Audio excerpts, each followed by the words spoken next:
Tweet it. Not yet. I'm trying to figure out how to do this shit. Okay. My guy, Quantitative. Not a great week for Snedeker. No, I'm hearing rumors about him maybe the next captain. I don't know about that. At least he'd be more worthy than Keegan. I know. All right, guys. So we're here live. Obviously, there's going to be very Ryder Cup heavy. We'll get into towards the end. You want to talk a little Sanderson and Dunhill? Absolutely. But I think we need to first go over all things Ryder Cup, from the outcome, the decisions, the players. I think there's a lot to unpack here. Yeah. So we went in on the U.S. That was clearly the wrong bet. But I mean, we kind of went in on it just based on line movement, and the fact that the home teams have dominated the Ryder Cup.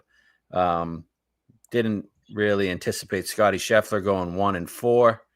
If I knew that, obviously, I wouldn't have been on the U.S. You gotta give credit to Europe, though. I mean, those first 2 days, they played out of their tits. They did, and just to especially putting. Reiterate, I think we both agreed always that Europe was the better team. We knew that, but there were 5 straight Ryder Cups where the home team won, and then everyone liked Europe, but for some reason the line went the other way. It just seemed fishy to me, and I guess in retrospect we paid too much attention to that stuff. Then you had the money stuff where everyone was talking about it. It just seemed like all these narratives were going against the United States. So it was never really like we thought the U.S. team was better. We actually didn't love the U.S. roster at all. No, and the course setup really favored Europe. We'll get to that in a second. But man, you got to give credit to Europe though. Those first 2 days, that was an epic performance by them. Like, just looking at some of the matches, like that Bryson Scotty match versus Rose and Fleetwood, like Bryson and Scotty didn't play bad at all. Like, they were 9 under through 16 holes. They played great. I think it's because you give the Euros these slow greens, they're going to drill putts. So why were the greens so fucking slow? They didn't get that much rain fucking Wednesday. Why were they so soft? I think they did get a good amount because it rained again on Thursday or Friday morning. Did it? I think so. But like Sunday, they were still playing ball in hand. They got that much rain? I know, and they probably could have done something to dry it out, I think. I mean, the course setup was a mistake. Sunday, they started rolling in putts, the U.S., and Europe did it. Yeah, I mean, Europe, obviously, there's something to them playing with each other. Like, it's just a system of support. Like, they don't make these putts in majors usually, just Tommy and Lowry and these guys. And then on Sunday, they're by themselves and they miss it. It's like they get so jazzed up to be partners. And the USA, Tommy and Rose were basically making out on the green. Yeah, they would have and then the USA is the opposite. Like, they aren't. I don't know if they're not playing for each other or they're not used to it or this is different style. I don't know what the difference is, but I mean, the talent gap clearly wasn't that huge when we saw USA win all those matches on Sunday. I know. I mean, the talent gap is not big at all. Like, at all. This week, it wasn't at all. Like I said, though, the best player went 1-4. You lose 15-13. Yeah, I know. And then we'll get to him, but let's stick with the course setup first. Fucking Captain Netflix. Captain fucking Netflix. All right. He admitted he was wrong. But him admitting that in that press conference, I mean, it kind of makes it worse. Like, how were you like you admitted the course that you set up was the wrong setup. How do you set a course up like that when you have players like Scotty, Henley, Spahn, Morikawa, English? These guys aren't bombers. They're fairway guys. They're fairway guys. Morikawa, his best tournament performances are when he can separate by hitting the most fairways. Same with Russell Henley. Russell Henley hits the ball 280. Like, how half of your team is this way? Like, Scotty's not a bomber. Half of your team are ball strikers. I mean, You the way they basically set it up, set this up for Bryson, Cam Young, JT, but Europe has all bombers besides like a couple like Lowry. it was this horrible, horrible mistake. Probably the worst mistake. I was thinking about this. I think it's the worst, most egregious error in Ryder Cup history. Possibly. I don't know. Sending Tiger and Phil out was pretty bad together. But at least you get what they're trying to do. I mean, this is like, it's just the complete opposite of what needed to be done. And here's the thing: people all year have been calling Keegan, Captain Keegan, as it was just this endearing term. Now Captain Keegan's like a meme. Captain Keegan. I mean, the guy completely fucking bundled everything. He will forever be Captain Netflix to me. That's Netflix. That's his new nickname for us, Captain Netflix. And we hated the pick from the beginning as the captain. It made no sense. And honestly, I mean, people were jumping down our throats for making fun of the Keegan captain pick at the beginning. Oh, terrible. And now everyone in the world knows because he fucking cried on Netflix. That's the only reason why. Like, now so the reason was given at the time, everyone defended him saying he's going to bring in new blood. He knows the players. He knows the analytics. Da da da. What now? Looking back, what was the reason he was chosen as captain besides crying on Netflix? Is there anything? Because he played the golf course a bunch of times. For St. John guy, New England guy, lost 2 Ryder Cups as a player. Hasn't played in the Ryder Cup. I have no idea. That's the only reason I can come up with, man. He was horrendous, absolutely horrendous. I mean, if Matt Kuchar's the captain, you probably win. Probably. I don't know how. Like, analytically, how did they come up with this setup? I think they're just literally just like making it up. The pairings. How do you see the 132nd out of 132 optimal pairings you send out there? How does not one person in that room say?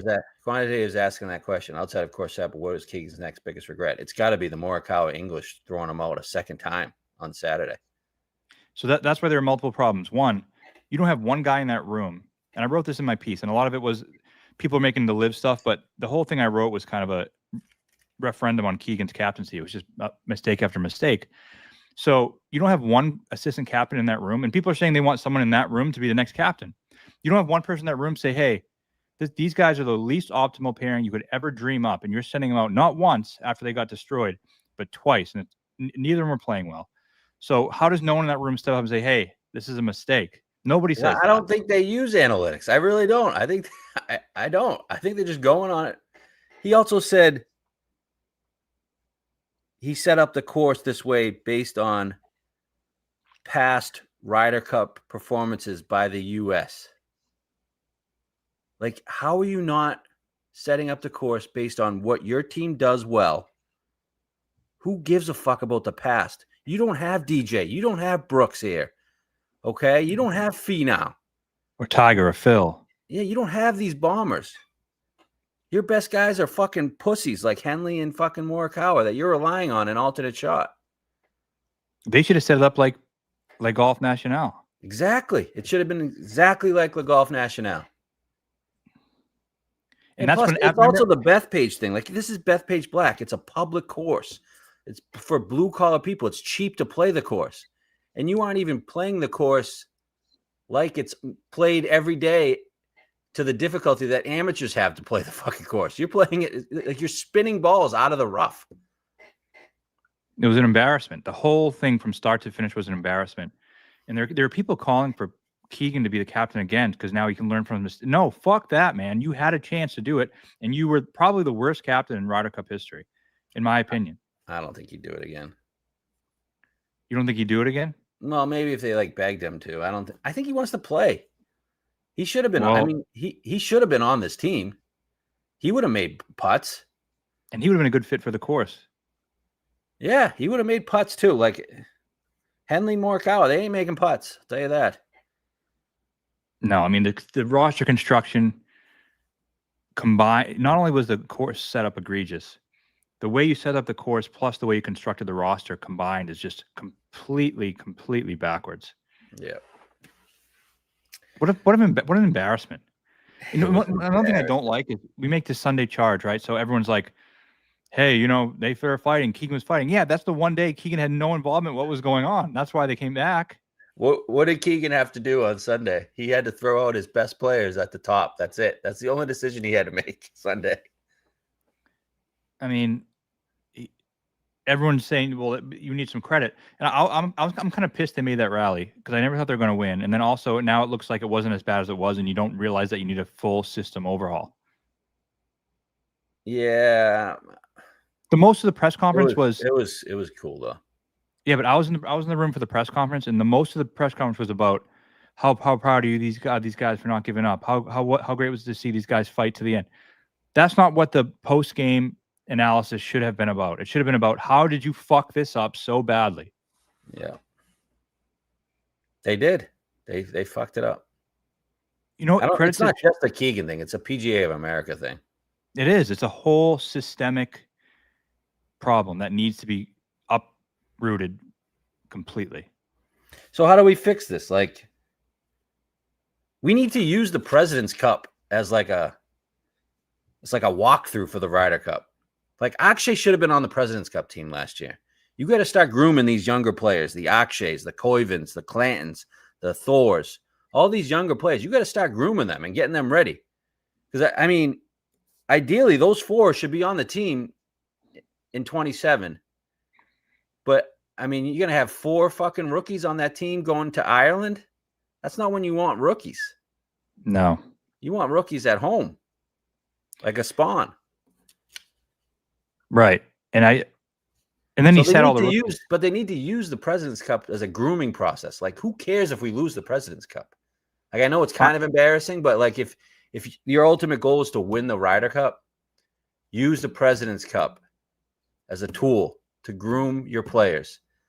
Like, don't be bringing fucking Russell Henley. Well, I guess Henley made it, but don't be bringing low energy guys like Harris English, Russell Henley that don't make putts.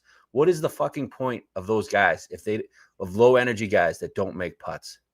They're such fucking dog shit, dude. Low energy guy. I know he's extremely talented, but what was the point of Morikawa this week? Low T. He's low T Colin. Low dick energy there. Like, what are we doing? He's just, you know, this is the reason why we're making the charge. And in the back of my head, I'm like, yeah, but Colin needs to beat Hatton. He can't tie him. He needs to beat him. Oh, that would have been something else if it came down to that. If it came down to Colin Morikawa, I actually, having the bet on the U.S., and if it come down to Morikawa, I think I might have been rooting for Hatton, man. Yeah. How fucking pissed would have the United States of America have been if Colin Morikawa fucked up the Ryder Cup, fucked up one of the biggest comeback in probably sports, and Morikawa fucks it up? That would have been fucking priceless. He didn't get the chance to because Henley fucked it up on his own instead. Russell Henley, you leave a fucking putt, the most meaningful putt of your life, left short. It's an 8-footer. It didn't surprise me one bit either. He lagged it up there. Like, what the fuck are you doing? Russell Henley, the number 3 player in the world. He's always been the same fucking guy. He's a lag putt. I mean, and I tweeted this, but I honestly, truly, if you said to me before the Ryder Cup, if there's one guy who had a putt to potentially win the Ryder Cup and it was 7 feet and they're going to leave it short, who would you pick? I would have picked Russell Henley. 1,000%. Second would be Morikawa. Me too, but the thing with Morikawa, I don't think he would miss it short. I think he would just miss it. Miss it left, like by a ball. Yeah, he'd pull it left. But Henley Burns would definitely leave it short, that fucking prick. Yeah, no, he'd race it like 6 feet by. Yeah. So what do we got to do? What do we got to do here in 27? So this Ryder Cup hat is the 27 Ryder Cup hat because we got to think about this. The Adair Manor hat. The young lady from Adair Manor was sitting next to me. She gave it to me. It was very nice. Well, what you need to do is have Phil be the captain. First of all, do you buy that Phil's saying he doesn't want to be the captain? I think it's over for him. Well, that's what he said. But do you think if they called him and said, "Phil, we want you to be there," he would do it? I think they would. He would want them to beg and suck his cock. Yes. Which I don't know if they're willing to do that. Oh, they're definitely not willing to do that. But they should. I think I think he's the only guy, in my opinion, that's the answer. And then you get But if actually, it's not him, Phil wants to be wanted. If Phil is wanted, he'll do it.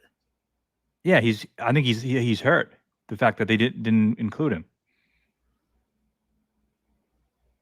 Yep. So you're Phil over Tiger in 27? Yes, I would. Phil is my number one choice because one, he has the personality to do it. Tiger, I just don't know if he cares about anything besides himself. That's another thing. The Euros, they lean into the Sevi. They lean into all these guys, the famous five, the Faldo, Woosnam,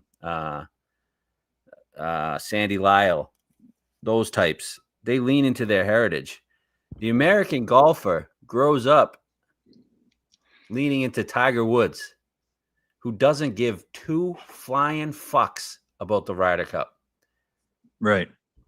You know what I mean? Doesn't give two flying fucks. How the hell is Tiger Woods not at that event this week? That's embarrassing. I mean, someone said this. I can't remember who, but it's like Europeans grow up about dreaming about holding the winning putt for the Ryder Cup, and Americans dream about holding the final putt in the Masters. Yeah, they do. I'm not saying America doesn't care. Like, they definitely care about the event. Like, you can tell just looking at them Sunday. They definitely give a shit, but it's not like life or death for them. Yeah, and as Gurz mentioned, these assistant captains. I mean, look at the difference in the room. I wrote this in my piece too. I think the United States had played in a combined 26 Ryder Cups, and they'd won 3 of them. All the captains and vice captains and players combined. Okay. And the Europe had played in a combined 39 and won 26 of them. And U.S. was 26 and won how many? 3. Wow. 3 total Ryder Cup wins from everyone in that room. I know Kisner didn't play in a Ryder Cup. Has Wooden played in a Ryder Cup? No. Snedeker played in at least 3, right? I guess. So 26 to 3. I mean, so they're winners in that room. Like, having Ollie there. Who's the Ollie of the United States? Nobody. It's Phil. That's the reason I'm saying Phil needs to be in the room. He's won Ryder Cups. I know his record isn't the best. Justin Leonard. I mean, Leonard. That's the reason I said he didn't really play anybody, but he was in a significant one. Like, we used to have Crenshaw. Yeah. Like, who are the winners in our room? We need some winners in the room, and that's why I said, sure, disagree with the Brooks, DJ, whatever. At least they win fucking Ryder Cups. I mean, all of them have a winning Ryder Cup record. All of them have a winning percentage team in the Ryder Cup record. Brooks, DJ, and Reed. Yeah, our next is gonna. Nah, it's Reed, Spieth, Fowler, DJ, Brooks. That's the next group. We're missing a big chunk where it should have been Tiger and Phil here. And why isn't DJ a vice captain? Because they'll live. And Gary Woodland is. What? Well, Gary Woodland had a brain tumor. Yeah, I mean, but DJ, I mean, I think he would have done it if you asked him. You think so? He's only 40, man. But the guys in the room respect him and like him. Oh, they love him, but he's still. We're not seeing the end of DJ. No, we haven't. We have not seen the end of DJ. I completely agree. He's playing a lot this off season. So I'm going to throw some names out at you here. In 27, will we see these guys?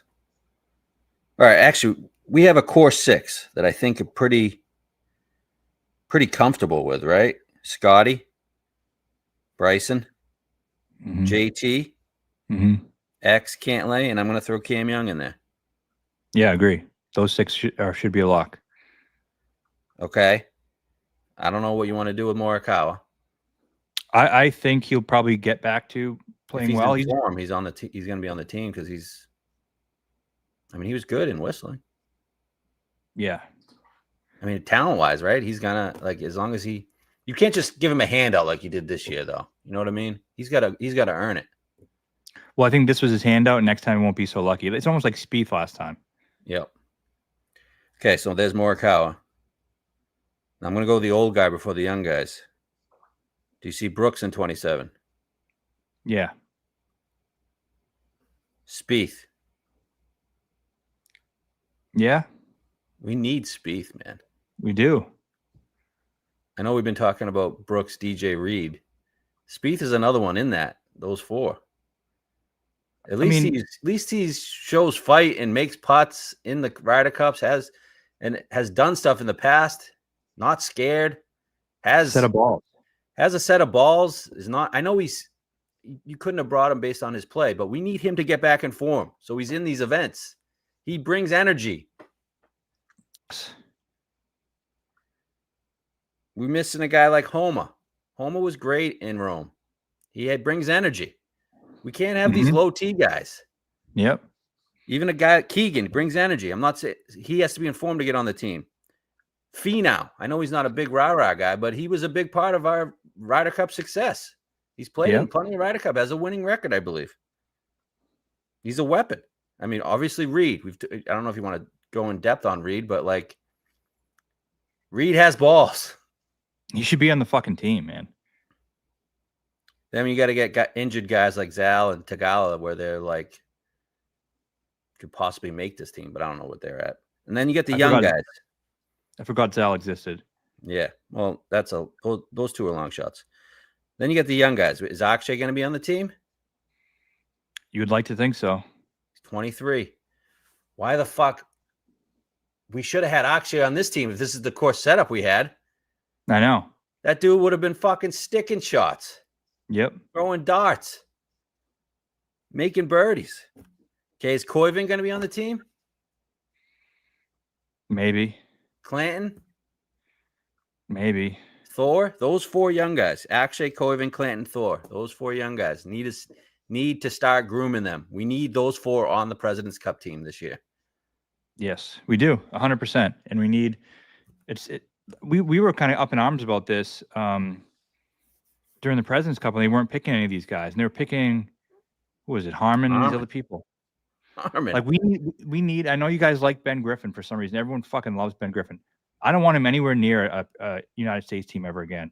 You know, he played in two matches. He's still ranked 23rd out of 24 players in stroke gain per round. So don't say we need to play him more. He sucked when he was on the golf course. He was fucking terrible that Friday 4-ball. He was fucking terrible. Sam Burns and Ben Griffin out of 24 players. Rasmus Højgaard was 24th. Burns and Griffin were 22 and 23. Don't tell me, oh, how can you bring Reed over Griffin? How are you going to bring Reed over Sam Burns? Those guys fucking sucked in the Ryder Cup. Sam Burns has never made a meaningful 10-footer in his fucking life. Never.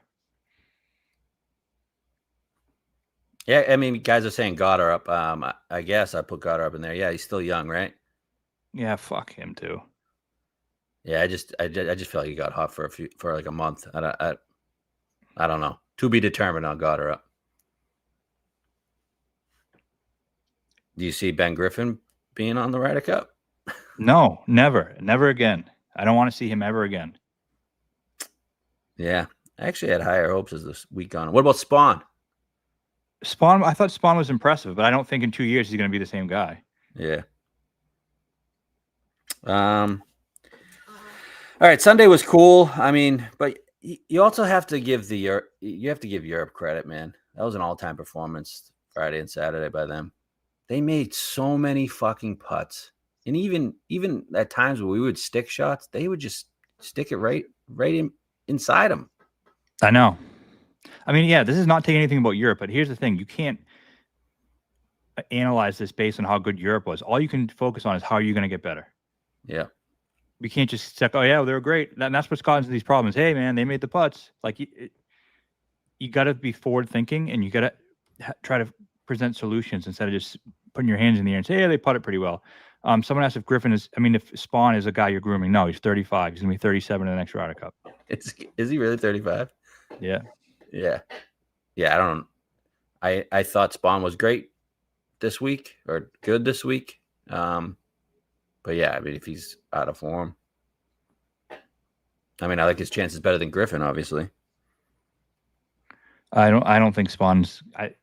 I would have He's had rather the- have a guy like, I know he's hurt, but I would rather have a guy like fucking Horschel. He's got balls to make some fucking putts. Oh, I love Horschel. I know he couldn't because he was hurt, but like, who do you trust more over a fucking 10-footer, Billy Horschel or fucking Sam Burns? Oh my God, Billy Horschel 10 times out of 10. There might be nobody more in the world I trust over a 10-footer. Fucking Sam Burns has never made a fucking meaningful putt. And he gets this best putter on tour. Oh, I'm so sick of that fucking narrative. He's such a coward, dude. He's such a coward. How about this team, Horschel and Reed? Oh, it's electric. Everybody just hates him.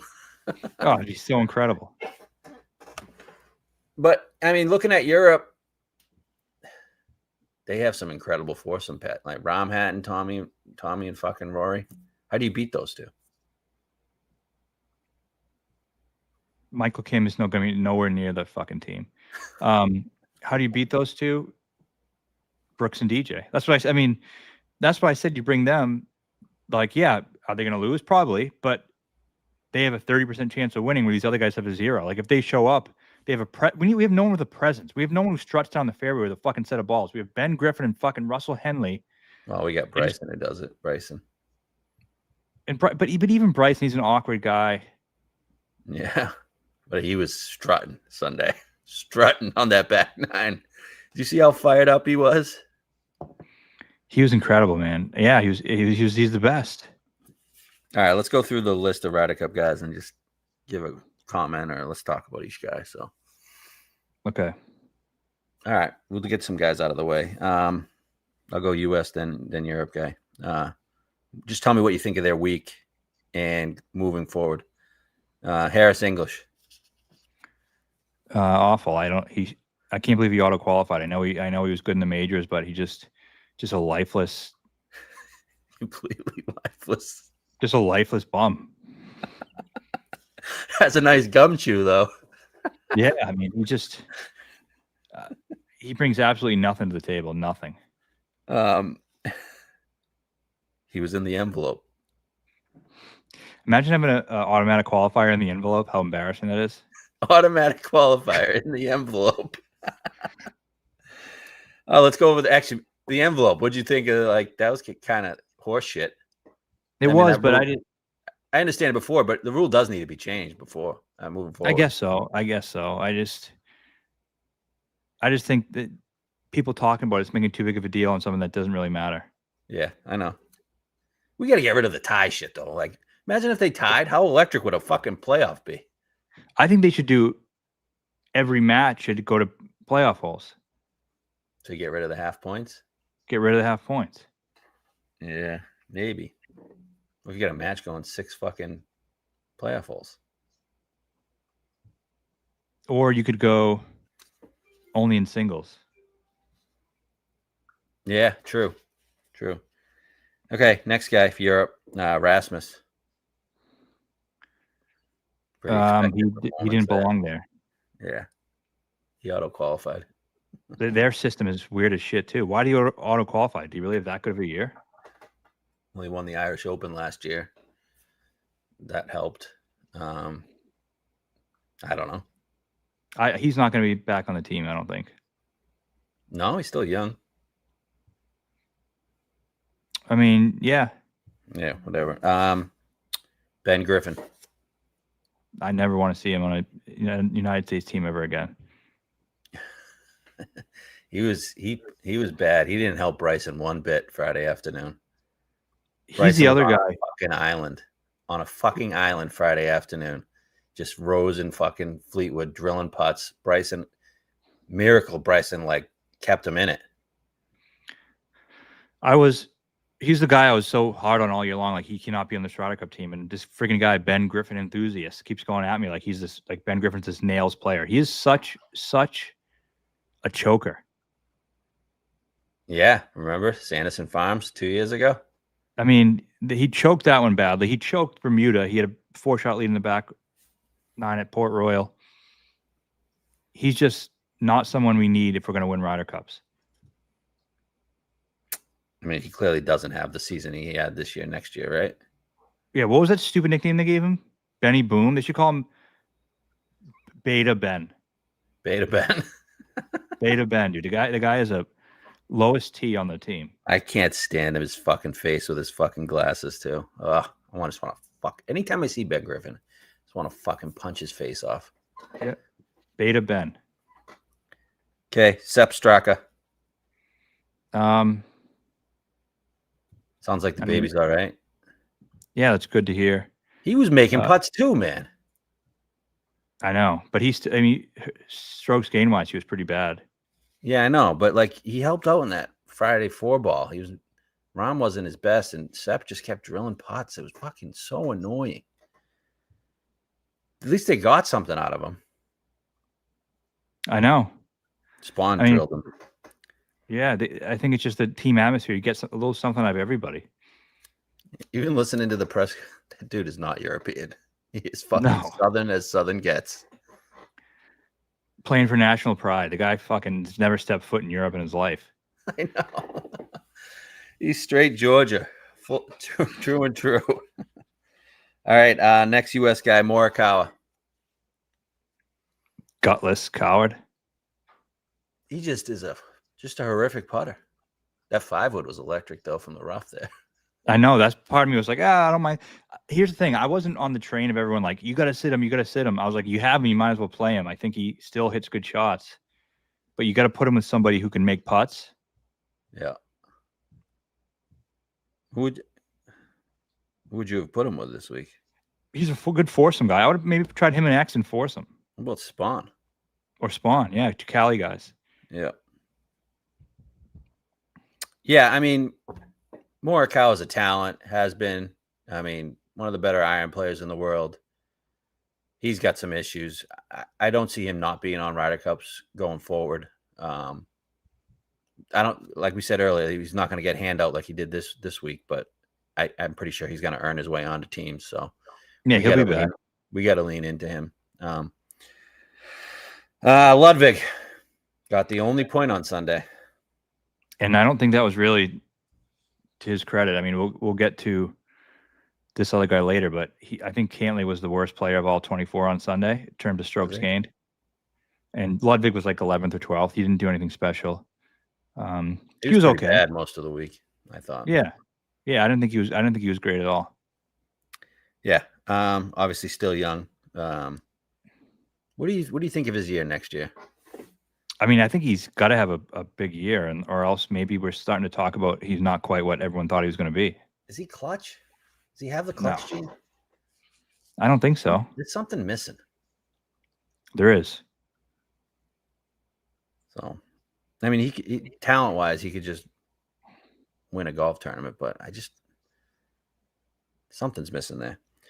All right, Burns. Burns was horrendous. He had to have been the worst player this week, in my opinion. Yeah, he was 23rd out of 24 in strokes gained total, but every time he had a putt to win a hole or something, he just couldn't make it, and you knew he wasn't making it. I know. I actually bet Bobby Mack versus him on Sunday, and he had like an 8-footer on 18 to win the match. Burns missed. Of course he did. I was worried Bobby Mack was going to give it to him just because the cup was already open. Yeah. So I mean, Burns is just, you bring him because he's a great putter, but he can't make clutch putts. So what is he useful for? Absolutely nothing. Nothing. And he's not going. You can't take him on the road. You can't play him an alternate shot. He's useless. And real quick to the Scotty thing, like people, the Henley, the Burns, you got to scrap all that and find him a new partner. You can't waste his prime years with thinking that this partner is like already established when it isn't. Start from scratch with him. Yep. All right, Vic. I didn't think he was very good. Yeah, but he showed some grit, made some putts. I mean, that putt to win the match on 18. And the putt 17. Yeah. It was were they tied? And he hit a shit ass shot on 17. It went down the hill, and Bob Mack putted it like 12 feet by. Yeah. And of course, Henley left his birdie putt short. Yep. Missed his birdie putt. That was expected. And then fucking Vic drilled that putt. That was a killer. That was such a killer. I mean, because here's the thing. I was saying all week, it's not over, it's not over, it's not over, and everyone's giving me shit for it. But you just needed to get it to like to 10-6 on singles. So that was when they were tied. Vic made that to fucking push the hole. Then they went to 18. Ross puts it in the fairway, and Scotty fucking duffed that fucking wedge into the bunker. Oh my God, that was pathetic. Or actually, Europe was up 1. That putt made it so they stayed up 1. Thought it was gonna be tied. And Scotty had a fucking stick a shot, and he hit the worst shot I've ever seen him hit. Like, where was that when we need him to hit a bad shot at some point ever? It's crazy.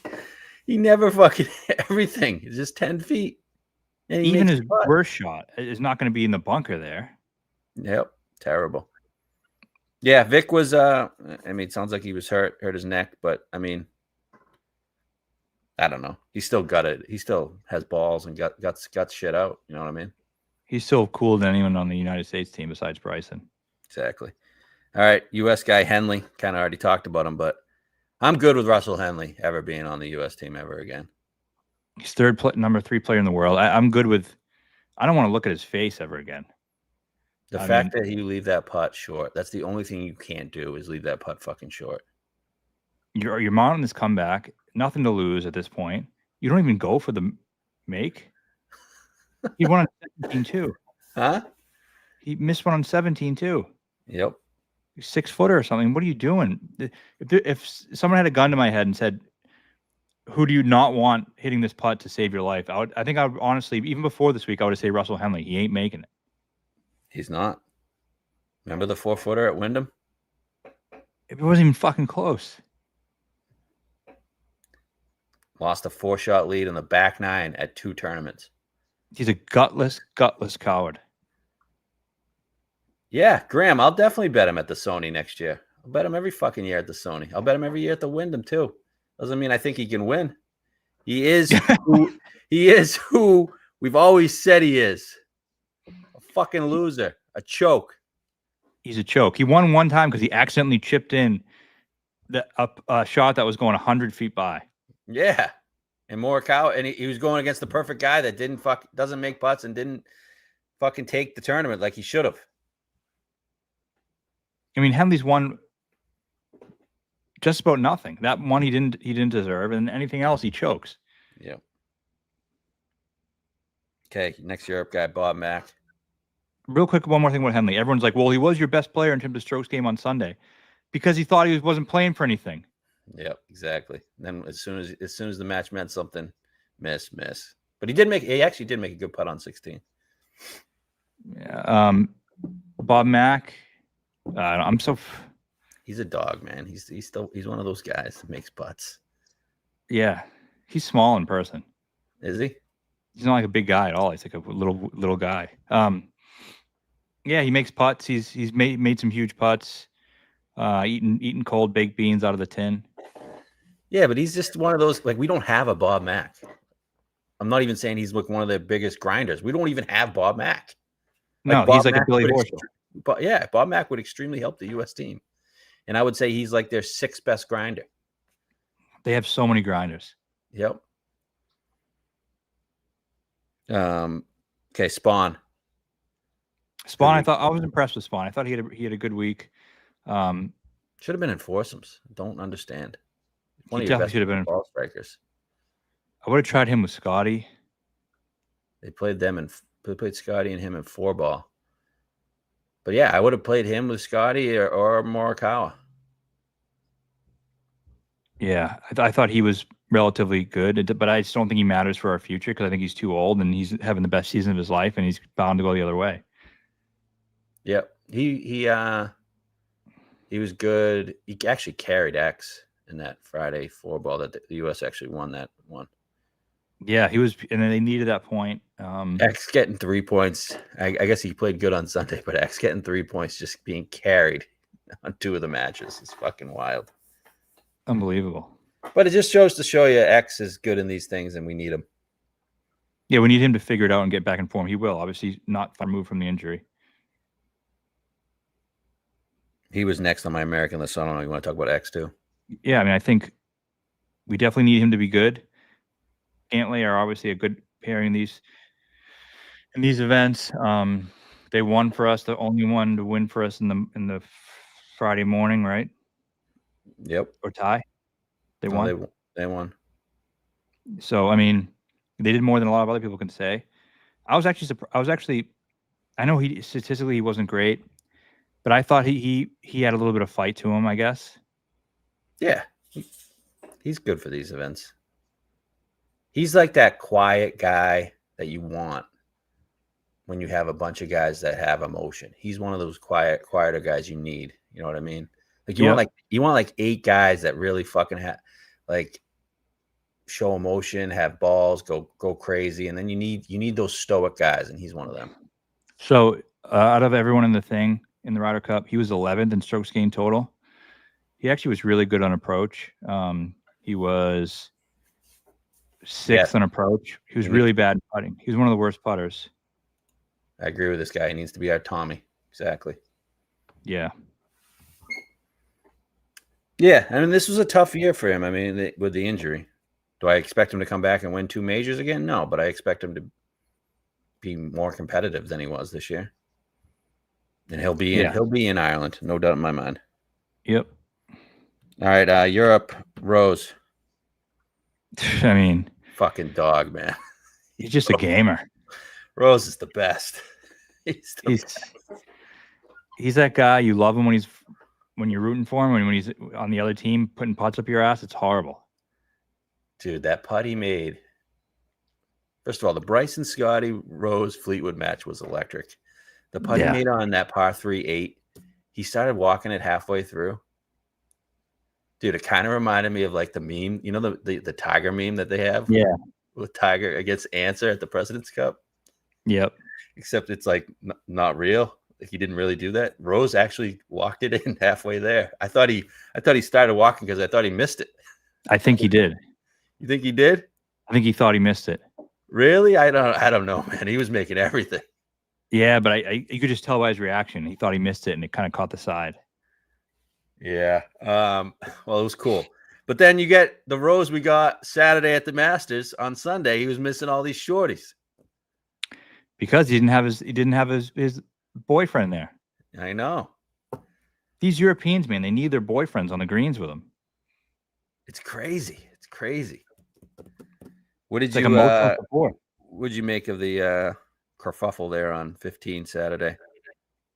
The more I looked at it, I mean, it wasn't a huge deal, but Rose looks like he was saying. So Jibo is a really good dude. He's very nice, kind, doesn't start shit. So I think they honestly thought they were up. So they're reading the putt. Yeah. He didn't walk in Rose's line. He was kind of in his peripheral vision. Rose was kind of a dick, in my opinion. Yeah, he was like kind of putting on a show instead of just politely asking him. So I thought Rose kind of was being a dick. And then Bryson stuck up for his guy. Scotty walked away and started walking with Kiz like a loser. You know the difference of the United States and Europe is? It doesn't matter if Bryson or Jibo was wrong or right. If that was Europe, all the guys, the assistant captains, are all getting in there and sticking up for their guy, whether they're wrong or right. USA, Scotty's like, I'm not going to get involved with this. Ted Scott stuck up for him, at least. Yeah, I mean, I thought Scotty's reaction was embarrassing. I'm glad he redeemed it a little bit for the nice commenting about Bryson after the event, but in the moment, you don't stick up for your teammate. That just shows, a microcosm of the entire problem. Yeah. Yeah, he did give Bryson a bunch of comments saying Bryson was amazing in their match and shit like that. And I don't know.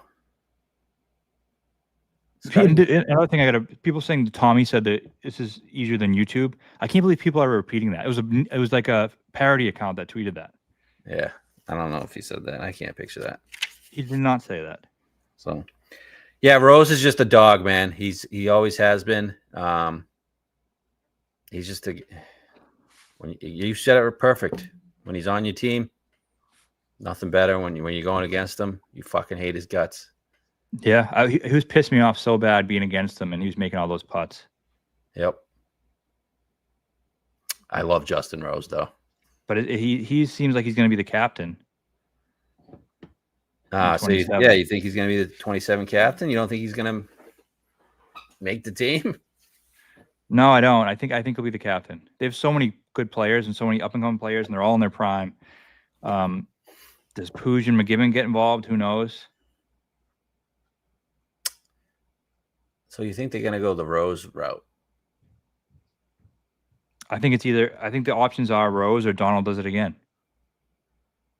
What about GMAC? No. Never seen him.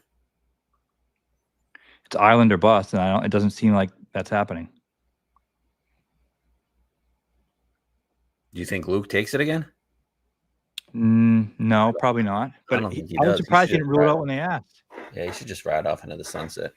Yeah, I think he wanted to make it about this week's team. That's fair. Okay, next guy, Cantlay. I was really disappointed with Cantlay. Yeah, he got 1.5 points early. I needed him two or more, and we got the Pat that didn't make putts. He would make some putts, but like he didn't. 10-footers, man. I don't think it was the putts. I think it was just everything. He was bad, and I know, and the matches were there for him to take because all his matches were close. No matter what, he's a gamer, and he keeps you in matches. You know what I mean? Yeah, he just doesn't have it right now. I don't think he lost strokes in every category. Wow. Jesus, Sepp Straka lost over 8 strokes tee to green. The second worst was Ben Griffin at 4.8. Wow. Straka gained almost 4 putting. Why wouldn't they keep Donald? I don't know. Typically in Ryder Cups over the years, 2 is like the max of what you do, and even 2 is relatively unheard of. Not many people do more than 1. Some do 2, but has anyone done 3? Not in the modern era, at least. And I also he's already cemented himself as maybe the best ever. Exactly. Like, what does he gain out of doing it again? To go 3-0, if he loses it hurts his reputation, right? Yeah, and he's already got what he needs to get. Although I think it's if he loses the first home Europe Ryder Cup in fucking 30-something years, I mean, that kills your legacy. It's just too big of a risk for a little reward when he's already received the rewards he needs. Yep. So yeah, down on Cantlay, huh? I'm really upset about Cantlay, man. I stick up for this guy every chance I can get, and I have such high hopes for him, and he just is such a drip. He's just a drip, dude. The U.S. odds for 27 is plus 150, Ryan. Minus 150, plus 150. I mean, he's just such a drip, man. I'm so sick of sticking up for him. I'm still going to do it, but I think he's just out of form. I thought he was in good form coming in. That's the best he's been all year. I don't even know what to say about him. I don't know. Sad. You're like the last guy to stick up for him. And the last person left on Cantler Island, and he just keeps letting me down over and over again. All right.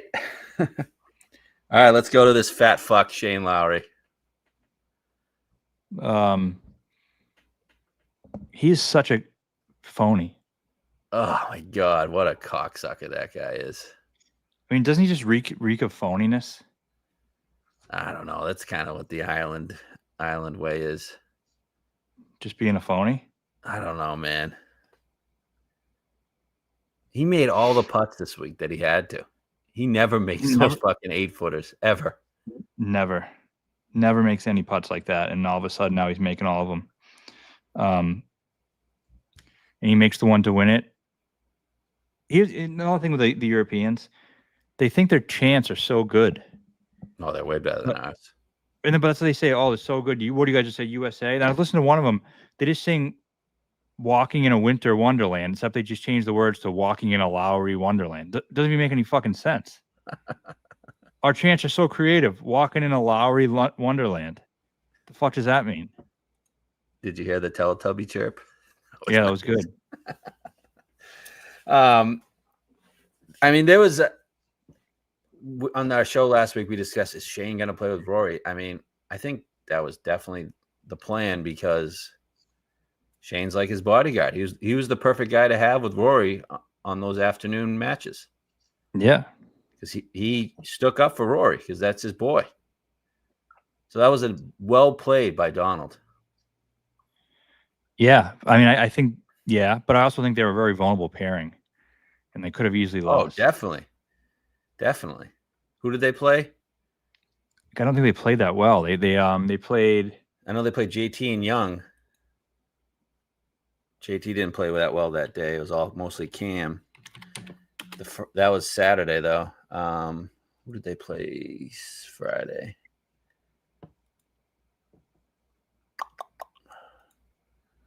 Friday they played. Oh, they tied fucking Burns and Cantlay, who were fucking terrible. Yeah.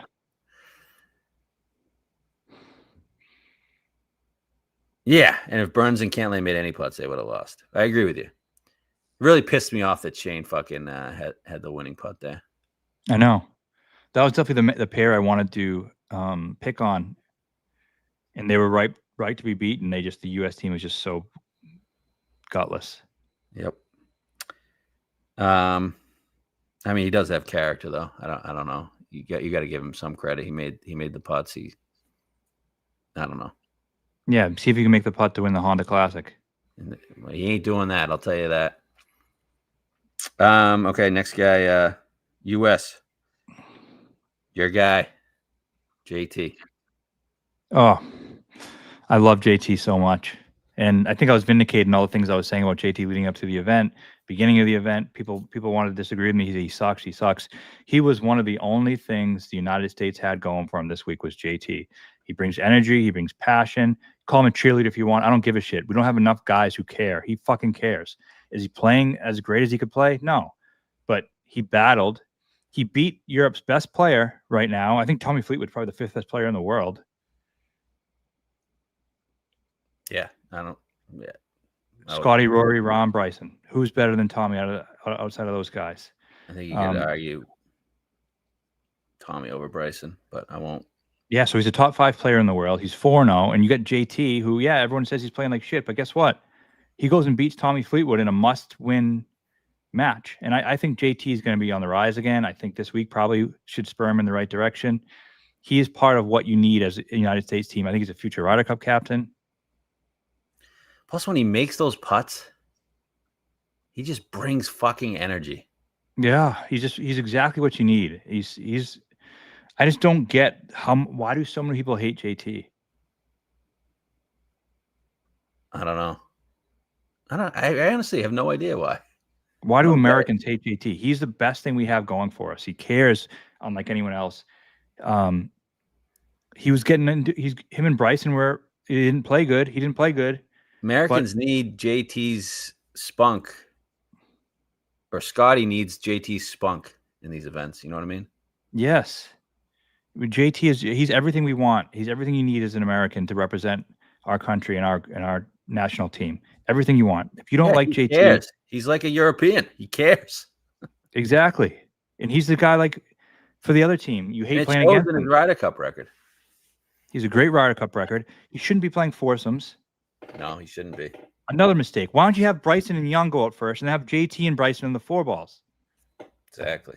Like it's obvious. What play JT 2 4 balls in the singles. And why is Young sitting? He's your best fucking player, man. He's just sitting in the opening session. Yeah. JT's the man. I'll go to bat for JT any day of the week. One of my favorite players of all time. I love JT. He's everything the United States needs going forward as a Ryder Cup player, as a future captain, representing our country. We need more JTs, not less. I got nothing else to say. You said it all. Love it. A lot of people hate him, though. It's crazy. It's weird. It's because he looks like plankton. He does. It's identical. Yeah. Let's bet him at the PGA. I mean, he's won 2 PGAs. That's the one I wouldn't want to. I just think 3 PGAs is too many. Where can you bet him at majors? I don't think his game's there. No. Augusta, maybe I could see him winning one day. He can't win Shinnecock. No. Maybe the U.S. Open at Pebble. I could see it. Okay. Europe, Hatton. And he's the longest undefeated streak of any player on either side. He's played 8 consecutive matches without a loss. Wow. He's a beast. Yeah. I don't think him and Morikawa had that great of a match, but I mean, he got a push out of it. But yeah, I mean, him and Rahm are just undefeated. Yeah, him and Rahm are great together. And here, say what you want to say. I know they played together a couple of times before, but you can't tell me that playing on Live together and being on a team together and being with each other all the time doesn't help their camaraderie as a team. Yeah, Hatton's just great in these events. Doesn't He's get great in general. too high or too low. You know what I mean? I know he gets pissed at himself, but like, guy hits a putt on him, or if he hits a putt, he doesn't get. It's just a fist bump, you know. And the other thing about him is people may not realize it. Everyone loves Hatton in the team room. He's not like a fiery guy like he is on the course. He's funny as shit. Like everyone thinks he's funny. Has like the wise cracks and stuff. He's absolutely the coolest guy. Yep. Okay, next guy. I think America's best player this week, Cam Young. Really impressed with Cam Young, man. And I can't believe there's 70 to 80 to 1 on every single major out there on Cam Young. Like, I think he's ascending. We always knew he had the talent, but he was kind of a little bit of a loser at times. I think he's gotten over that. His win really spurred him on. He's just a great player. Dude, this kind of reminds me of Scotty Scheffler at Westling. Right? Yeah. I think so. Coming out party? Definitely coming out party. I think he's – I mean, we never used to like Cam Young, and this is just proof here. Like, it's easy to flop to change your mind on somebody. Cam Young has won me over. I'm now a huge Cam Young fan. I think he's one of the best players in the United States. He should be the top 4 player on the PGA Tour next year. I want to be on him early and often. I think he's going to do some great things. Yeah, I fucking love Cam Young this week. I thought he was awesome. Awesome. He finally just making putts. If you had to rank the U.S. players of who you were most impressed with, how would you rank them? This week? Yeah. He's won. I don't even think it's close. Yeah. Right? How would you rank him? I would go Cam, Bryson, JT. Yep. Yes, 2026 majors. If he's 70 to plus in any tournament ever for the rest of his life, yes. I fucked that up at the Wyndham. So fucking pissed at myself. I know. Okay, next Europe guy. The Live individual champion, John Rahm. I mean, I think he showed the world how good he still is. How about that chip, man? Oh, he's so nails. And people, one narrative that I'm seeing is, oh, he only cares about these. He doesn't care about Live because he doesn't win Live events. I think the biggest issue for him on Live is he needs to play 4 rounds. Yep. If you look at all these top 5s he has, yeah, that's because he gets himself in position and then the tournament ends. I know. How many of those tournaments, if they went to 72 holes, would he have won? A lot. Why don't you fucking get them to change it? He's going to get them to change it. Good. He should. It's going to change at some point. It's either Rahm made a lot of putts this week that he's been missing. Like, where was that when we were on him at the U.S. Open? It's all those guys. Just these guys just drill putts. He made every putt. I'm looking at where is he in terms of strokes gained last week? He got dog walked. He got dog walked though on Sunday by X. Yeah, he did. All those guys that played 5 matches, I think the only guy who won was Scheffler, but he was playing Rory, obviously, and those guys didn't have their A game at all. Bryson tied. Rahm lost. Who else played 5? Tommy lost. Yep. That was a tough week to play 5. And you know what? On Sunday, Rahm was the 3rd worst player. Yeah. Where was Rory and Scotty? Rory was out of 24. Rory was 24, 23. 20th. Or was Scotty? And Scotty was 21st. So, yeah, see, man, where was Tommy and Bryson? Bryson was 4th, and Tommy was not good, like 17th. Yeah, and Bryson was 5 down after 7. And Bryson shot 5 under, and Fitz only shot 3 under. Yeah. So, yeah, Rahm is just top 3 player in the world. He's right behind Scotty and Rory. I don't think JT was 5th. JT's 4-0 in singles in the Ryder Cup. Yeah, it's wild. Rahm also being what, 5-0 in foursomes all time? Yes. Pretty wild. That's pretty impressive, man. A lot of variance in foursomes. And even the year when they got killed at Whistling Straits, he was Him the best player there. Yep. And Sergio. Yep. So do you think going forward you sit your best players 1 if you have the right team and depth to do it? I think this course was kind of more very up and down, hard walk course. Depends on the course, in my opinion. And the fans, I think, probably was hard on them. Like Rory, I mean, he was completely drained on Sunday. That's why I bet Scotty. I was like, dude, Rory is fucking drained after all the shit he's been getting. But Scotty was even worse than him. I mean, Scotty had well, wait. Yeah, we'll get to him. Okay, next Euro guy, Fitzpatrick. Guy was incredible this week. He was great. He's been in great form for 2 months now. Yeah, he was nails. He even made putts. Yep. He kind of started missing some. He missed a short one against Bryson towards the end. If that match went on any longer, he would have lost. Definitely. He was just done. They had the confidence in him to send him out in foursomes this time and in 4-ball. And they sat Vic and they sat Ludd. Yeah, they rode a guy who was in great form. He was 4th for the event in strokes gained total. Yeah. I'm glad he got his Ryder Cup record up. I mean, 1-7. I don't think that's deserving of the caliber player he is. He had a great week. He did. And just guys we've already talked about, I didn't mention, Young was 2nd for the week in strokes gained total. Justin Rose was 3rd. Bryson was 5th. Yeah, Rose was all putting though, right? Yeah. Yep. No, he gained 2 off the tee per round. Okay. All right. American guy. Bryson. So Bryson 5th in strokes gained total.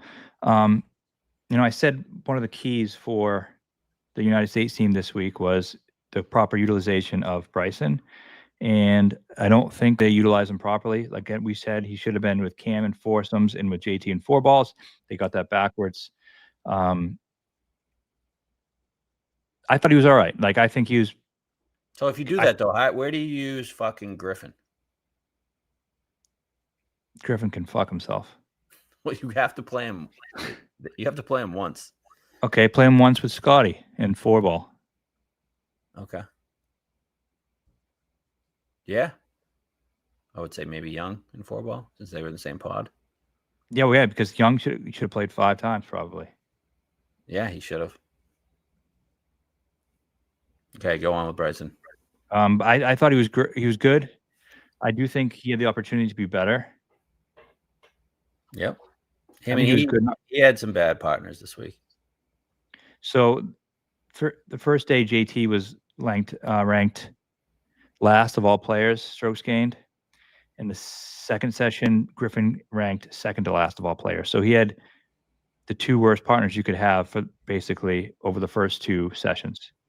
Yeah. Then him and Cam Young dominated Fitz and Ludd. And I think in that one, that was Saturday foursomes.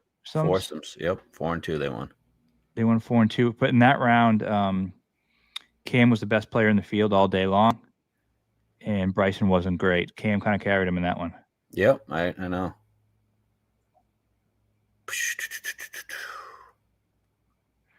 Saturday 4-ball. In the Saturday 4-ball, I think Keegan said this wasn't his plan. They changed it up. What do you make of the Scotty Bryson team there? Don't you think it kind of they're two best players? Don't you think they kind of in 4-ball it's not a good strategy? I think leading into it, that was my thought, was they can't play them together. They need to separate them so they can both get points. But at that time, I didn't mind it because I think you just needed something. You needed to get the guys going. You're getting destroyed. Both those guys were losing each time individually. So I think that was an alteration from the plan. I would rather have them in foursomes. Yeah, I mean, yes, foursomes definitely, but 4-ball, I don't know if I would have put them together. 4-ball. But to be fair, Bryson was the third best player, and Scotty was the sixth best player. I mean, yeah, they played great. They were 9 under and lost 3 and 2. That day, Rose was number 1, gained 5 strokes putting, and Fleetwood was number 4. Crazy. I would have put I would have kept Bryson and Cam Young together and put JT with Scotty. Yeah, I like that too. In that afternoon 4-ball. JT could have got Scotty going a little bit. Yeah, same as Bryson. But I don't know. I think people find this Bryson like cringy. Yeah, I don't know, dude. I thought he was electric Sunday. He'd make a putt. Just the walk he had going, the strut he had going. He was fucking. Oh, it was great. Going after it on the fairway. I was a little disappointed. I thought he could have stuck one at 17 or 18. Well, 18, he had a shit lie. Yeah. Like, that wasn't like a good rough lie. That was like in the shit. Yeah. NBC coverage, too. We didn't even see the tee balls for Fitz and Bryson on Sunday on 18. I know. Like, how do you not show us the tee balls for that? I get the cringy stuff with Bryson, but 17, where did he go? Oh, he was short, right? Yeah, they both were wicked short. He almost made the putt. Yeah. Didn't he win that hole? Didn't Fitz miss? Oh, was that the one? Yeah, I guess. Yeah, maybe not. I don't remember. But yeah, overall he was good. I'd give him like a B. Yeah, Fitz 3-putted that hole. Okay. I just have such high expectations. I know he was good. I think he could have been better. Yeah, no, he was definitely not A material. I mean, he went 1, 2, or 1, 3 and 1. Yeah. Okay, Tommy. Tommy was the best player in the Ryder Cup. He was. He led in strokes gained total. Had a phenomenal year. He's so fucking good, man. He's so fucking good. He's really come into his own. Great player. People keep asking me, he's like, should we bet Tommy at majors and stuff?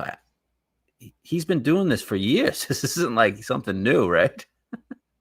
Yeah, he went 5-0 in Paris. Yeah, I know. Yeah, he was the best player in that one. He was great in Rome. I mean, he should win a major next year. He should, but like, it's still Tommy Fleetwood. He's just won his first PGA event. I agree, he should. But shouldn't that? I really do think that frees him up a little bit. The narrative is over. I hope so, because you know what? I love Tommy Fleetwood more than anybody. And I think his best major is going to be a U.S. Open. He could win it. He could win at Shinnecock. Almost did. I was on that Almost one. Did. Yeah, that's right. He came second to Brooks. Yep, he shot a 63. He had a 7-footer for a 62 course record, and he pulled a Russell Henley. That's a great major for him. But you never get numbers now, though. You know. Yeah, it sucks. How about his wife? Did you see her? I didn't see much of her. Or maybe I did, and I thought it was the cafeteria lady. She is fucking up there. Why? I don't get. If you're Tommy Fleetwood, why don't you just go get like a 25-year-old supermodel? He's just too nice of a guy. He's got to be the nicest guy ever, man. Yeah. That's why I know he didn't say the YouTube thing. Yeah, Yeah. And it's tough if you're Bryson and you're looking at this whole situation. You're like, well, I know Tommy wasn't the guy doing anything wrong. Yep. Agree. But his caddy sticks up, and his caddy's a big guy. Yeah, he is. Yeah, I love Tommy. A+ performance all week. Him and Rory, foursome tandem, pretty fucking unbeatable. Well, the thing too is they have the luxury of doing that. Like that'd be like if you put Bryson and Scotty together. They're your two best players, but they just have so many other good players and grinders that you can get away with it. Yep, I know. Yep. All right, last one for the Americans. World number one, the greatest fucking golfer since Tiger fucking Woods, goes 1-4 in the Ryder Cup, wins a pillow fight against Rory on Sunday. Did make a big putt on 15, I think, to take the lead, or 14 to take the lead, one of them, and kind of just hung on. Imagine if he went 0-5. I mean, he essentially did. I mean, so assigning blame for this United States debacle, number one is Keegan Bradley. Number two is Scotty Scheffler. He deserves so much more shit than he's getting because people want to say, oh, he didn't play that bad. He had bad partners. Well, guess what? Strokes gain wise, he was 12th of 24 players. And if you're looking at him in majors, him in these other tournaments, he's not only is he first, he's first by a mile. And he's 12th. You're saying he wasn't that bad? Stop sticking up for Scotty when he doesn't deserve it. This is the complete bullshit that a narrative that he wasn't the USA's problem. He was the USA's problem. As a player, he was the number one problem. People saying Bryson was bad. Bryson was 5th. He was 12th. Scotty's the reason why you lost, man. Scotty is the 1A, 1B to Keegan and the reason why the USA lost the Ryder Cup. He said he was proud he got a point on Sunday. He shouldn't be proud. He should be embarrassed. I think you can make an argument that Rory won Player of the Year this week over Scotty, based on how they did it. You got Rory with the fucking Grand Slam win in Masters, Players, Pebble Beach. I know Irish Open doesn't count, but he won the Irish Open. And then he won an away Ryder Cup. I think that what he did with those 4 wins outweighs the 2 majors and 6 overall victories that Scotty did. I agree. My vote would be cast for Rory. Scotty showed this week that there's some issues there. And has he ever won a major that's tight? That first Masters, he had such a big lead. Remember, Cam Smith was chasing him. He fucking got that bullshit chip in on 3. Yep. And he kind of just he 4-putted 18 and he won him. He still won by 2 shots, right? Yep. Second major was what? Then Quail. No, the second major was his Masters. Masters again. Who'd he beat? Was he battling anybody? Those guys all went in the fucking water. Yeah. And he ended up winning by fucking 5 shots. Morikawa and Ludwig went in the water and Homa went in the trees.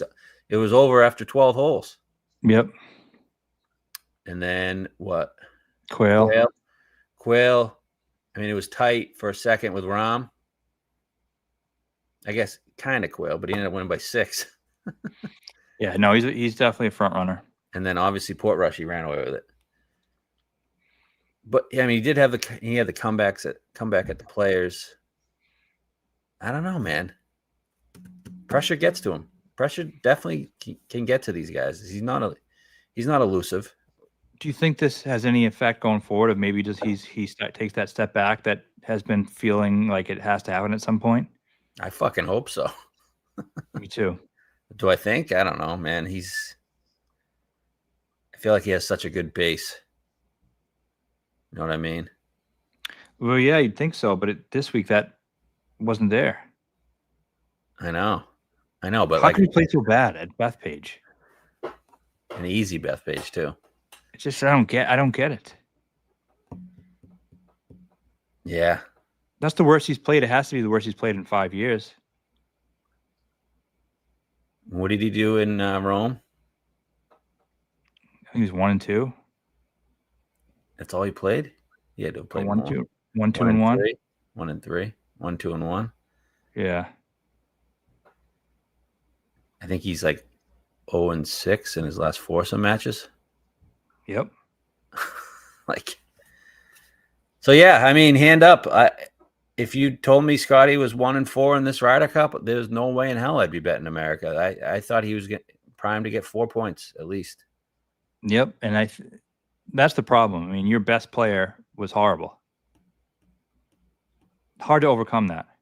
Yep, I know it is. I mean, he was fucking atrocious, and I kept betting him at -180, just thinking water's gonna find its level. I thought it was going to too. As bad as he played, I always thought the next shot was going to be a great one. Yeah, because it always is, right? When we're going against him.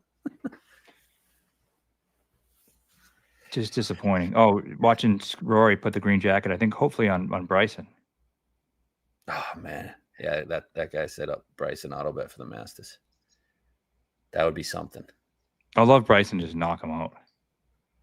That's like when Tiger had to put it on Phil or vice versa. Yeah.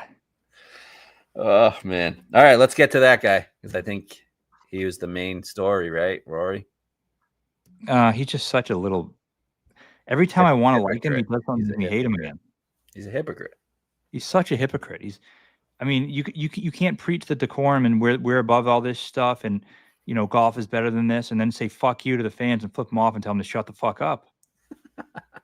And everybody fucking defends him. Everybody.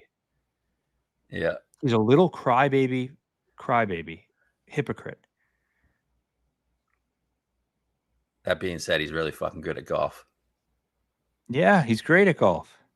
It was fucking cool when he told the crowd to shut the fuck up, and then he put it to fucking 3 feet. I guess. What do you mean you guess? That was fucking nails. Shut the fuck up. Then fucking sticks a wedge from the rough to 3 feet. Yeah, I mean. And then he drills a putt and he goes, fuck you, fuck you, fuck you, fuck you. He's so emotional. He's so immature. He is. He's a petulant child. And he's a hypocrite. But he doesn't realize it. He honestly doesn't realize it until he takes a step back. Then he realizes it. He's been like that for fucking 5 years. The whole live stuff, everything. Yeah, I agree. Mid swing, sure. But like everyone was being such pansies about the crowd thing this week. It was just embarrassing. Being in that media room, everyone was writing stories about how they were embarrassed to be from the USA. All cowards. Dude, because what? I mean, yeah, you don't want to mention his kids. I get that. But I was glad what JT said. He's like, nobody feared for their life. Yeah, like, some really nasty things that shouldn't have been said. But like, it happened in Rome too. They were getting a lot of shit in Rome. It's going to happen in Ireland. They don't think the Europeans are like above this. Like they're going to do the same shit. This is the first time in history where it's like, dude, sticks and stones, man. They're words. What do you think gets said in the SEC football game? What do you think gets said at any sporting event? These guys are so fucking soft. Because someone called them a FAGGOT. Dude, my friend will call me that 7 times when I wake up in the morning. It's not a big deal. It's words. Words can't hurt you. I know in the UK they're now arresting people that say words they don't like. So maybe that's what they think this is all about. They think they're going to get arrested if you say bad. They're words, man. Words ain't going to hurt. And no one threw a beer at his wife either. Yeah, what happened there? Someone hit a beer out of his hands and like went towards him and it barely grazed her hand. Yeah. I mean, the chance. Were there at Balliona's chance? Did Amanda chance happen? No, they should have. To be fair, here's the fans. I don't think they were out of line. I don't really care what they say. Words are words. But the one thing I don't like is they weren't high IQ golf fans at all. Yeah, because I mean, yeah. There's a bunch of idiots. Yeah. They should have been chanting Ballionis. Yeah, they should have.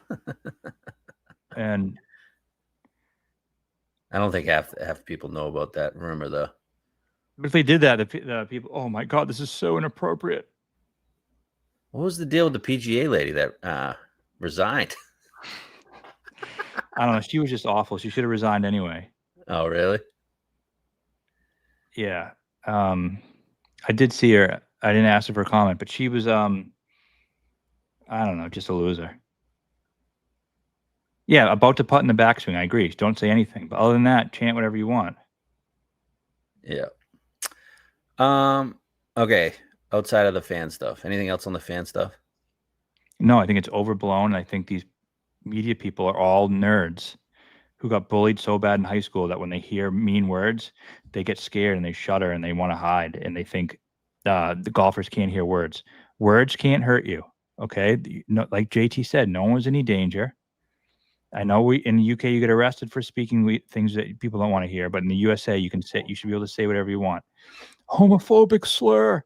I'll tell you what, I fucking text you, you're a fucking faggot like fucking 3 times a day. I know. No, and it's not. It's just their words. They shouldn't be that big of a problem. Yeah. Okay, but I mean, Rory, you gotta give hats off to him. I mean, he's a great Ryder Cup player, and he is. Like, what's the difference? Why is he so good compared to like Scotty, Tiger, those guys? Phil. I'd have to go back, but my gut instinct with the Tiger thing is I really think it's overplayed that he was bad. I think his partners were intimidated to play with him, and they never played well. I think he's probably a dick to them. There's no camaraderie. He only won two Ryder Cups, or 1 Ryder Cup, because they couldn't get the pairing right. He had a decent pairing with Stricker. I just think. Main point, Scotty was worse than Tiger ever was this week. Ooh. I don't know, man. Tiger's had. I'd like to go back and look at the total. I don't think they have him, though. Tiger had some stinkers. Sorry, besides 2019, which obviously... That didn't count.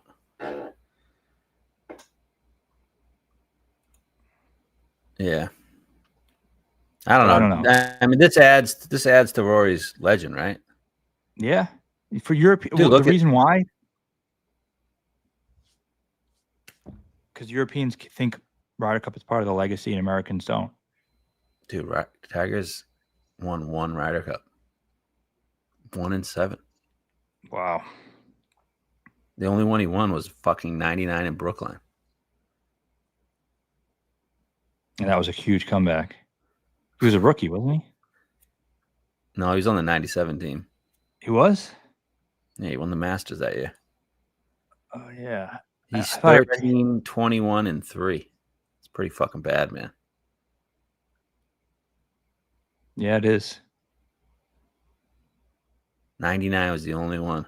I mean, they lost, and he was on the Medina team. They fucking put him out when it didn't fucking matter. That was a mistake.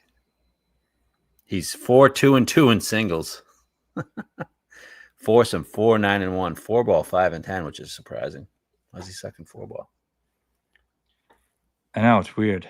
Someone says let's shout out Cam Young. We sung Cam Young's praises a lot already. You know what they should do? Why don't you put these good teams in? He was 3-1 at Medina. In the Zurich. No, that was 2010. Medina was 2012. He was 0-3-1 at Medina. Wow. Wow. What they need to do, here's the thing, the PGA Tour hasn't been complicit enough in helping this, whereas the European Tour is so connected to the team and what's best for the team, and they pair these guys together. The PGA Tour hasn't done it. One, you don't let Bryson play at the Fortinet, which you wanted to play in. Two, why don't you make these guys how about you do the Zurich at a good course and make these guys play together? Yeah, you should.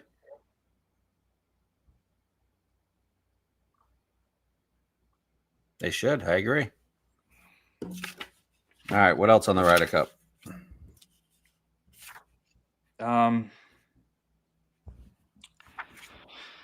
don't know. It needs to be a reboot in some way, shape, or form. I mean, if you're looking at I read a couple pieces about who's going to be the next captain, and it's like between Stuart Sink and I just can't do this.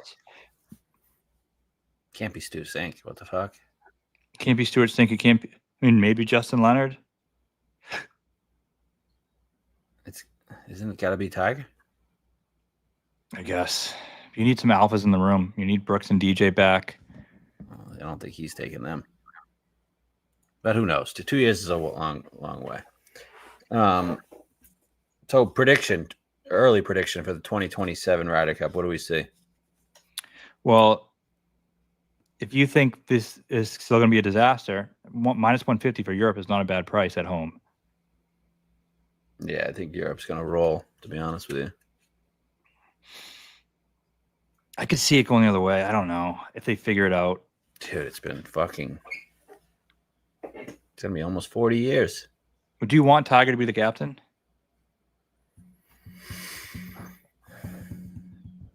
He should have been the Bethpage captain.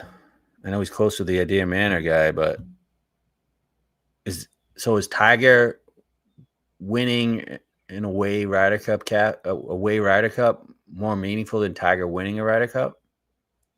Does he want that? Yeah. I don't think winning a home Ryder Cup does anything for his legacy. Or does he want to go win a home Ryder Cup and then be the captain another year? Or the other way. I mean, I think you could sign him up for a 2-session cycle starting next year. Does he want to even be a captain? That's the question. But from what I heard, it's a done deal, and he was waiting for the Adair Manor guy because of the relationship. Maybe there's money involved, and he's the captain. Yeah. That's what I think is happening. Okay. All right, cool. That's it, Ryder Cup. Again, Sanderson Farms, real quick. Yeah. All right. Jackson, Mississippi, Country Club Jackson, Sanderson Farms. Not going to go completely down the board, but the favorite this week is Akshay Bhatia, 20-1. Past winners, what do we have? We've seen Burns win it, Sergio win it, Munoz win this? Yep. Straka, right? Yep. Mac Hughes.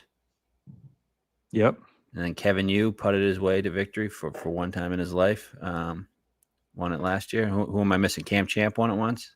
Yep. I think it was the first time in Jackson Cam Champ won, right? So, yeah, there's actually been like a mix of – you've seen some bombers and then you've seen some ball strikers, right? Yes. But I think it's mostly ball strikers. I mean, we had Griffin in that year, and List wins it, but you had a bunch of random different types of people in the playoff. Griffin was in that playoff, right? Yep. Griffin, List. That's somebody else. Norlander. That's right. There's one more. So that was the year Griffin had a 4-shot lead. Yep. I know you'll never remember that day. Never forget that day. Yeah, horrible day. Yep. R.I.P. to your dad. And the last guy was Stahl. No, there was 5 guys in it. Yeah, I thought it was a big playoff. List, Norlander, Stallings, Ludwig, and Griffin. Griffin shot a Stallings. 74 on Sunday. Oh, man. How's that possible? Oh, man. Ben Griffin. Fuck you. What a piece of fucking shit. Yeah, List drilled a long putt, too, in that playoff. Scott Stallings. What happened to that guy? I didn't even remember him last year at all. I mean, he got busted for HGH again. I remember the Sergio year. He wasn't in great form, and but he was just the best player in the field. That was so weird that he was in that event. That was so weird. I remember I'd been betting him all year, and I was like, he's not going to win the Sanderson Farms. And he wins it. I remember the Munoz year. I mean, Spicks like this place. They Grillo do. Always plays well. Must like the heat and the Bermuda grass. That year, Mac Hughes made a ton of putts. And same with Burns. But it seems like, for the most part, a lot of the better players show up. I was looking at the leaderboards. Like, this isn't like the best players usually win, don't they? Yeah, because I think it's not a putting contest. It's actually something to the setup where you got to be a good player. Yeah. I think as far as a lot of people events think go, it's a putting contest, though. I don't think it is. No? I mean, obviously, anywhere you can. Yeah, Kevin Yu last year. Yeah, you can win by gaining a million putting anywhere. Right. But I think it tests the guys in some ways. It's not short. Right. All right, so odds what or anything else on this before we get into odds? I don't want to go too heavy here. No. All right, we got Akshay at 20. This is just on DraftKings. Minwoo 22, Michael Thorbjornsen 22, Dave Thompson 22, defending champ Kevin Yu, Rasmus Højgaard at 25. Those are the guys below 30. Okay. I mean, I don't mind Akshay here. I just don't think you can bet him as a favorite. Even at 20? What has he been doing? No, he's. I don't think he'd be for me there. Yeah, I'm not betting Akshay, but I mean, playing decent golf. Yeah. I mean, would it surprise you to see Akshay there? Would it surprise me to see Akshay? No, it wouldn't surprise me. You? Yeah. No, T43 in 2023 when he played here. So one thing about this event is course history doesn't seem to matter at all. Yep, I know. You've seen miscut third. Not even just the winners, like some other guys too. Yep. All right. We jumped on Thor. What'd you get for a number? 28. All right, so Thor 28. He was good here last year, right? He was Fourth. T8 at the Sanderson last year. Yeah. Lost on approach too. Yeah. Crazy. He was all driver putter last year. Gained a ton putting. Pro Core, he was 13th. Fucks off the tee. He was first in my model. Yeah, you have Southeast in there. He's good at RSM, obviously. So 28-1. I mean, just talent-wise. I mean, we're not going heavy on this tournament, so I'm going to bet Thor. Just ride it. Hopefully he pulls something out. Yes. I'm going to see just real quick where he ranked for me in multiple. I have a model up on the rabbit hole. He was first in my model. So off the tee,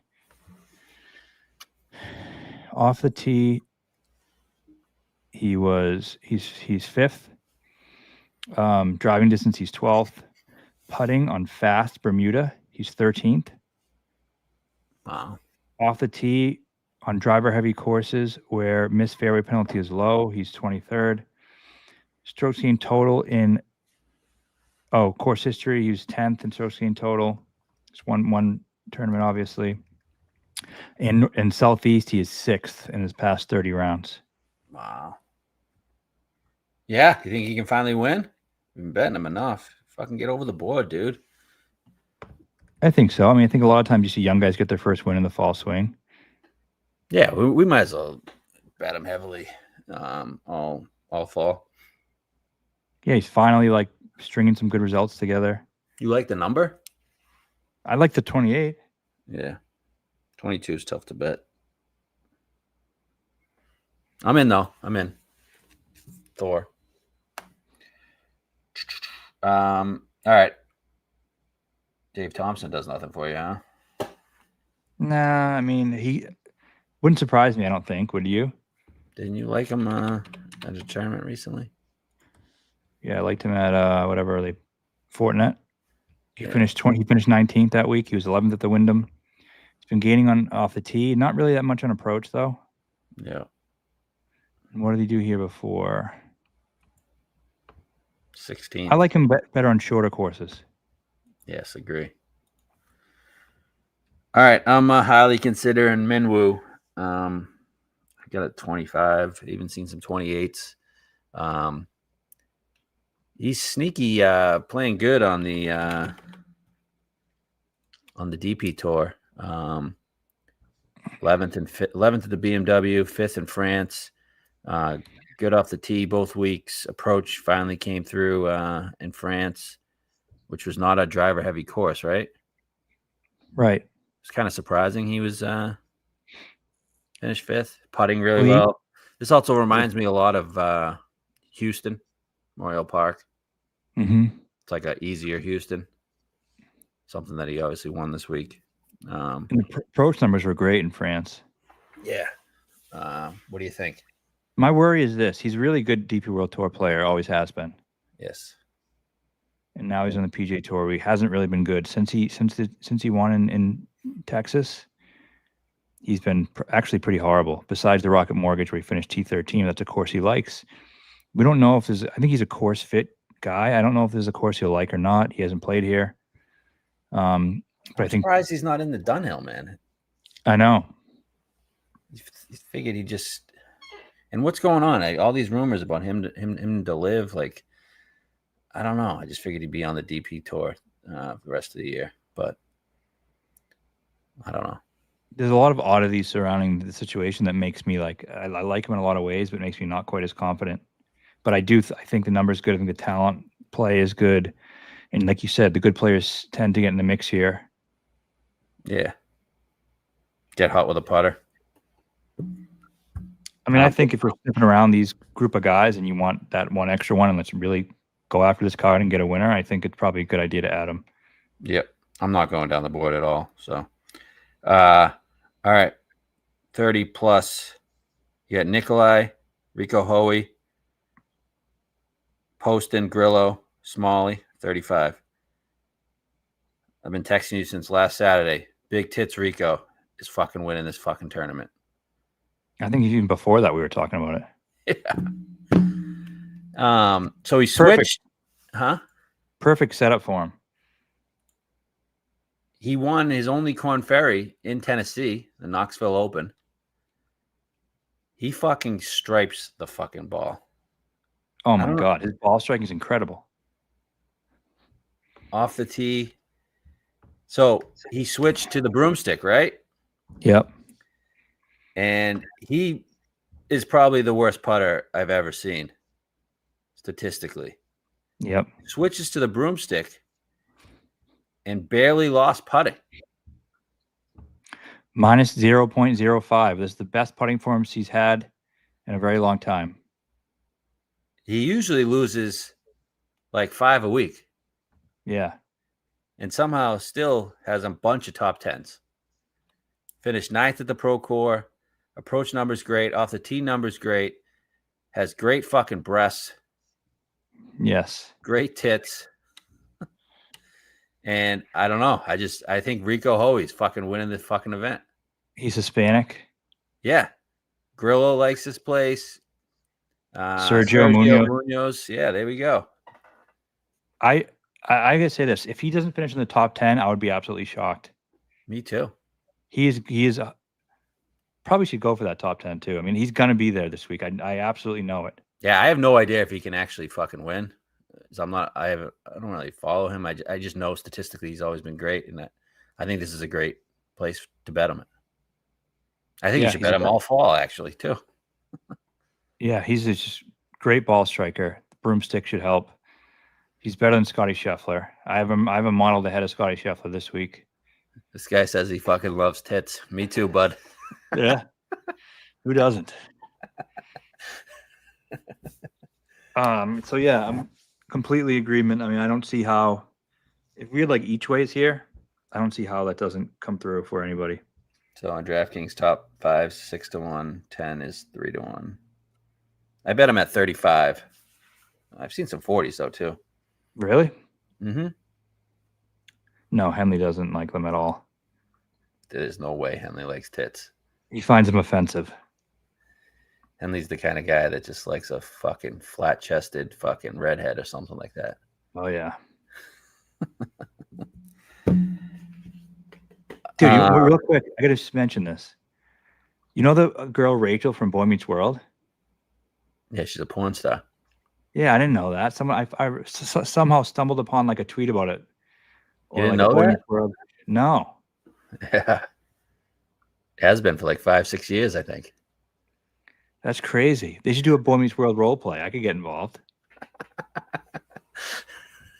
Couldn't you? Yeah, Topanga's got breasts. Yeah, but I mean, I don't think I'm saying this should be in it. Should be like maybe the redheaded woman. Rachel should be getting all wasn't there a love triangle in a couple of seasons between Jack and Eric? Yep. They live together. I would like to see a porn of revolving around that. Yeah, porn sucks these days. We need some fucking role plays. I think at this stage in our lives, it's time to get into some storylines, maybe from the past. Like again, a Boy Meets World thing. Maybe Mr. Feeney walks in and gets involved. He's still alive. Yeah, He's like 90 fucking 5. I don't think his dick works. I mean, someone playing him in the porn. Gotcha. She plays herself. The other guys are being played by someone else. Gotcha. Just a thought. Yeah, porn's too predictable these days. Yeah, bring some Mr. Feeney in the mix. They got all the stepbrothers, stepsisters, fucking, you know what I mean? That's all you see these days. Yeah. All right. The other guy I kind of looked at here in the 35 range was Grillo. Good history. Played well at Pro Core. I think he was top 5. I don't know. What do you take, Grillo? I don't know. He was T4 at the Pro Core. Yeah, Grillo could definitely. I like him actually. Yeah, I actually don't envision him being outside the top 15. No. I like him. Yeah, but it would probably have to choose between him and Minwoo. I know. And then Homa, 40-1. Bet it. 45. Wow, 45. I love Homa this week. Reminds me of when Sergio won. Yeah. Just the best player in the field. He's starting to play, but like he's gained on approach the last 6 events. Yep. 19th at the Pro Core. He just watched the Ryder Cup. He's motivated. Yeah. I'm going to take my chances on Homa, 40, 45. The last time he was in a shit field, he finished T5 of the John Deere. It's not like he doesn't show up in these events. Right. I mean, he did follow up with the T45 at the CUDA. But, yeah, T5 at the John Deere. CUDA's not a real tournament. I mean, he sustained 6 straight events approach-wise where, like, I can feel pretty confident that he's past whatever he was going through earlier this season when he was a fucking atrocious golfer. Yeah. So yeah, there. Down the card, anything else? I don't really want to heavily invest here. Nope. Okay. So we're looking at it'll be a 4-man card. Definitely Homa, definitely Big Tits Rico, definitely Thor. And then one of Minwoo Grillo, leaning Minwoo at the moment, but who knows? Maybe I'll make a change Wednesday night. You betting the Dunhill? The Dunhill? We're going to talk about that? You can talk about it.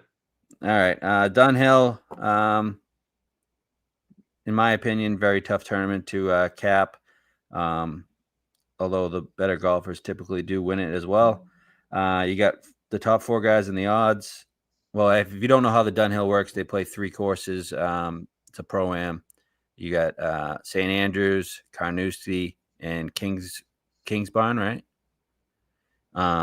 Play those the first 3 days, and then day 4 they're at St. Andrews.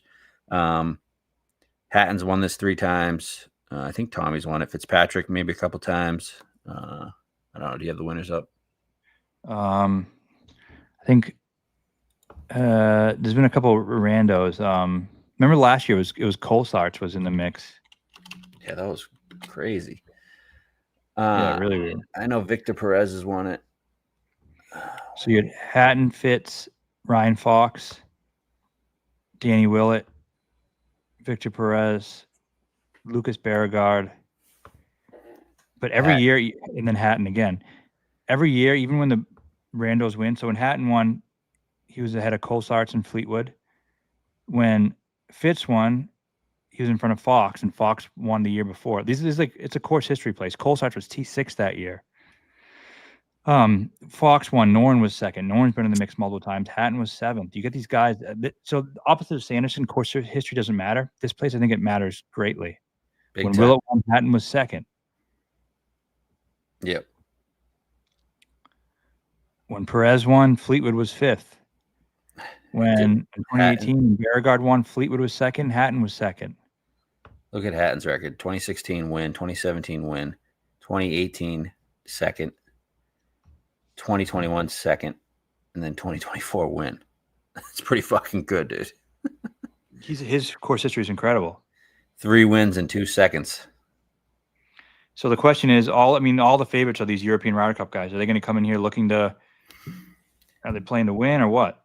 So in 2023, it was the week after the Ryder Cup. Obviously, this is different. They came from Rome, and Fitz won. 2021, they came from Whistling off a loss, and Hatton finished runner-up. I do think this one is a little different, being there on a away Ryder Cup and win. It's not like an away Ryder Cup and you get the hell out of there. You know what I mean? Yep. So I think he can take these guys on, but I mean, with Hatton's record and the way Tommy's hitting it and the way Fitz is hitting it, I think one of them will probably be there.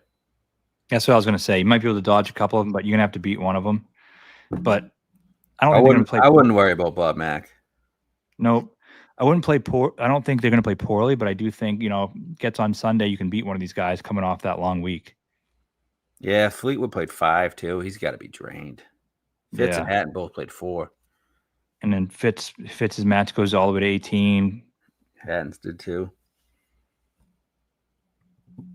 And they're partying their ass off. I know. Yeah, it's going to be tough. And then you also have like a third of the live field is playing this week.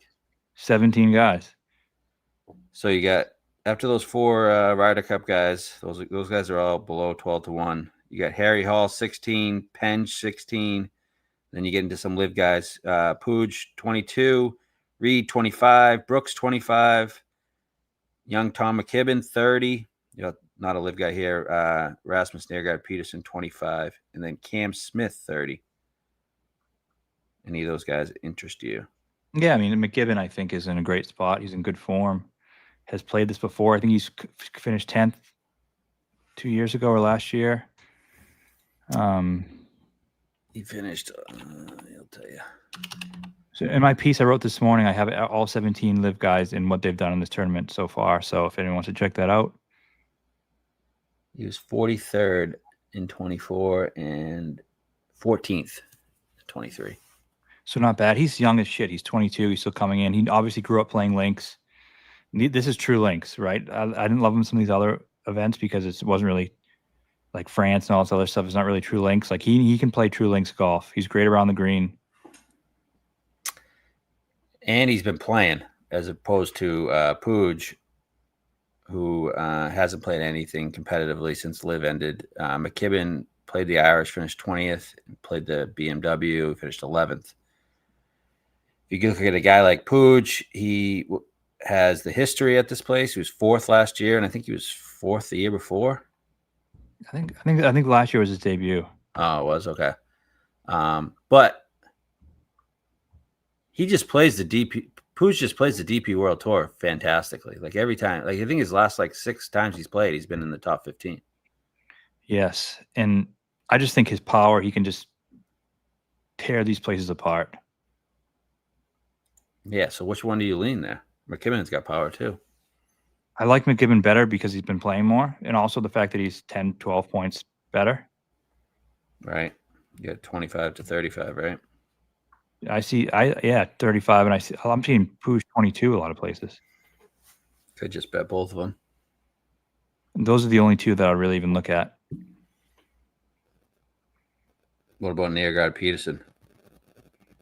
I like him. I just for a guy I don't know too. Yeah, for a crazy amount, I don't know a crazy amount about him, and it's not like he's 40-1.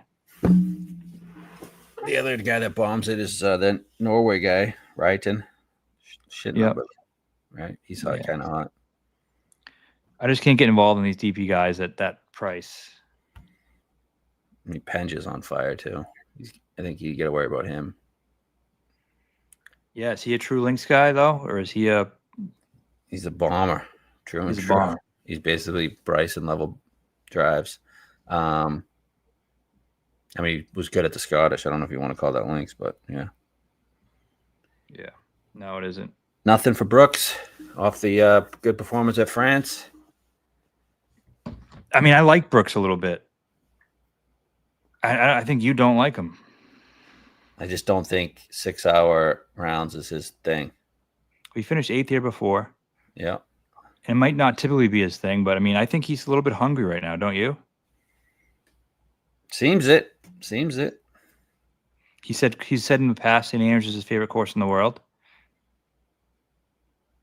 Did he? How did you hear? Did you get any comments after France?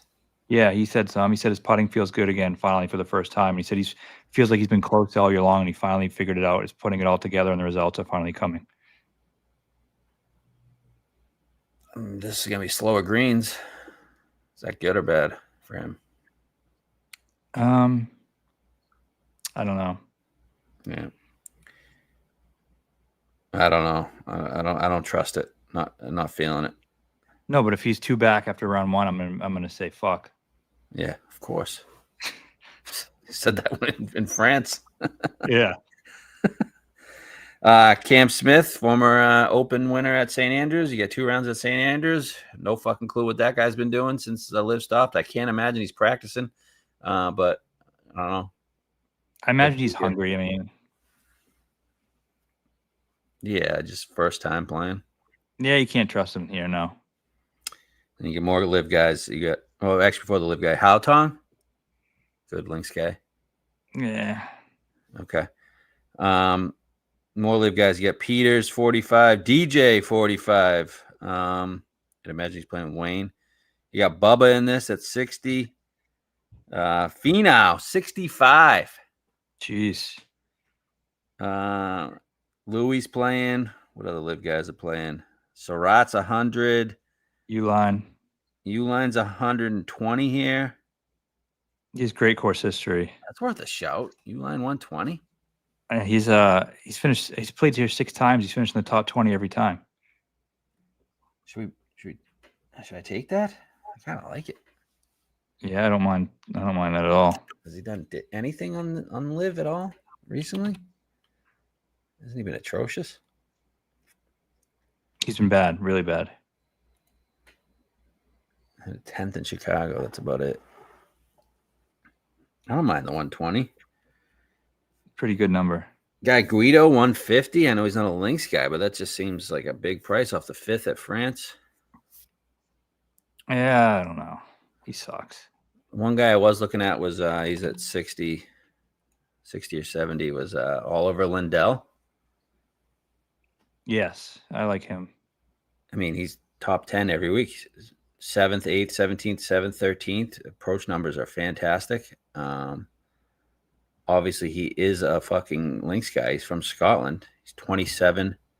I don't know. I kind of like it. Thoughts? I like it a lot. I think it's a great number.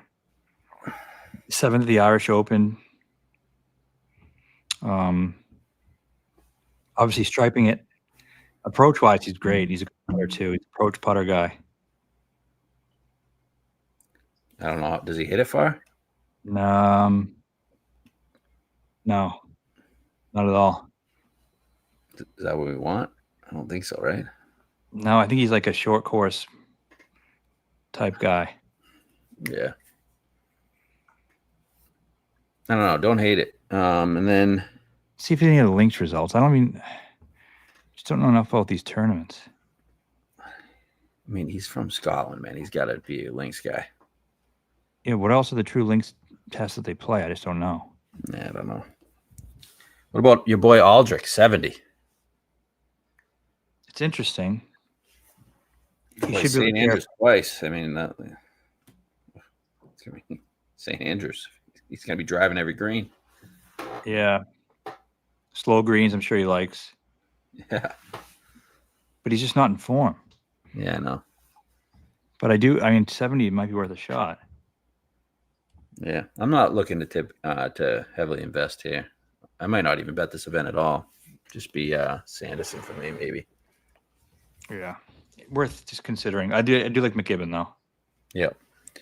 So, anything else? I got to fucking piss like a racehorse right now. I do too, actually, bad. I like Lindell. Finish, yeah. Oh, Lindell's finish? Yeah.